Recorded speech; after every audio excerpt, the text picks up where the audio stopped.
మేము కొట్టలేము, తిట్టలేము, ఏమీ చేయలేము. మీ దగ్గర చేతగానంలో చేతులు కట్టుకుని ఉండాల్సిన పరిస్థితి వచ్చింది మాకు. అంటే ఇంత చెప్తున్నా కూడా ఒకటిలో ప్రవర్తనలో మార్పు లేదు, ఒక చదువులో మార్పు లేదు, ఒక రైటింగ్ స్కిల్ లేదు, రీడింగ్ స్కిల్ లేదు. అసలు ఏంటి ప్రాబ్లం? మీదా మాదా? మాదేనా? మాదైతే చెప్పండి. మీ అందరికీ చిన్న దండం పెట్టి పడుకుని పెట్టి పెట్టేస్తాను. మరి మీ అందరికీ దండం పెట్టేసి వదిలేస్తాను. లేదంటే ఇలా నేను తీసుకుంటాను. మరి గుంజలు లేనా మీకు అందరికి కూడా? మీ నేనే పనిష్మెంట్ వేసుకోండి.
ప్రియమైన తల్లిదండ్రులారా, మాకు చేతనైనంత వరకు ఇక్కడ మేము చేస్తున్నాం.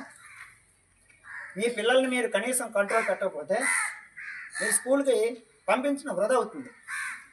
ఎందుకంటే ఇక్కడ మా ఉపాధ్యాయులు మేము ఎంత కష్టపడి పనిచేసినా కూడా ఎలాంటి ప్రయోజనం ఉండదు.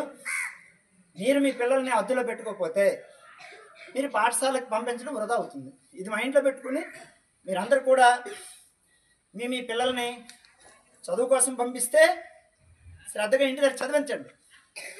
ఇంకా దేనికోసం అయితే పంపిస్తే పాఠశాలకు పంపించొద్దు. ఇది నా యొక్క విజ్ఞప్తి. ఓకే.